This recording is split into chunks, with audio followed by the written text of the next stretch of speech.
describe Hardin and Tessa relationship and journey during this one, because it's very difficult and very torturous, at least. Well, then I would describe this relationship as I think it's a very passionate one, and I think it's a complicated one, and I think it's a messy one. And it's two people who are drawn to one another, but there's a lot of issues with the logistics of it, and things that they have to work out, and their communication skills, and how they treat one another. And so I mean, I would just describe it as a big complicated, I would describe it as real. I'd go straight off what Jo said and agree with her. I think what's special about their relationship is that I think a lot of the time you have, I guess, relationships where the level of love might be at one height, and the level of like complications and difficulties massively outweighs this, or it's the complete other way around. And I think with this, their love is so powerful and so unconditional, but the challenges they face are so big and so strong and powerful as well, that it makes such a great watch, and it's so entertaining because both of those things are so high and kind of equally high. It brought me back to like 2015 of dealing with them then. Here we start with just a totally different Tessa. She's starting a new internship. She's trying to get on with her life post-Hardin, even though it's only been a few weeks. She doesn't really know who she is, and she's trying to force herself to be kind of who she thinks she is. And Hardin is there to earn her trust back after betraying her in a huge way, obviously. So we really watch him try to redeem himself, and her try to balance falling back into their cycle and taking care of herself and growing up and making sure she's fine without anyone. Dylan, how did you feel meddling in this romance, and more important, meddling in all the fans' fantasies? And did you enjoy portraying Trevor, this intellectual and nice guy, apparently? Well, meddling's a funny word, but I think it's accurate. Yeah, I think it makes it sound like I'm like a Scooby-Doo villain or something. That's pretty fun. I think, I mean, I had a blast playing Trevor because he's definitely a character I haven't played before, but I think he's also fleshed out and well written too.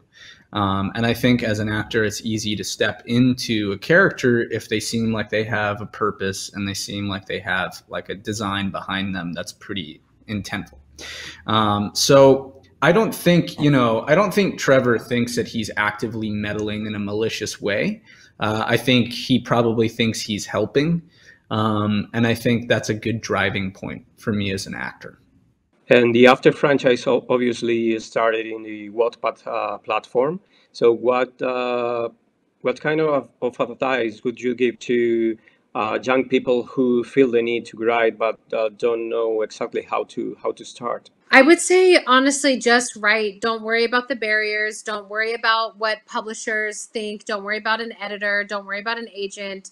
Write for yourself, write for the people reading it, and don't be afraid to change the wheel. Like as the more writers I meet brilliant writers who have been trying to be published for 10 years, and they have this idea that they have to have an agent and they have to query and they have to have approval. And it's like, no way, break down the doors, keep writing, make them read it. There's so many less rules when you, of course, it's easier said than done, but there's less rules than needs to be, and publishing needs a change. And I hope that I can have some part in changing the way that people look at authors and who authors are supposed to be and how educated they're supposed to be, and that they're supposed to write these like highly intelligent novels instead of entertainment and stories that people actually want to read. Which is the strangest or funniest thing that has happened to you after Related, of course, since the first movie, in your case, Dylan, this second one? Well, I'm not going to look on DeviantArt because I feel like there's already some strange stuff on there. But honestly, I don't feel like there's any. I know this is kind of like disappointing to say because I want to tell you some like, oh, crazy, I got a squirrel thrown at me. But there really hasn't been any crazy stuff that happens. I think all the fans are really respectful, and I think that the work conditions while we were there were really good. And so, I mean, I'm I'm happy about the response that everyone has had. It's a very passionate fan base, as I think everybody knows, and very creative fan base. I was given a doll in a country. I won't say the country, but I was given a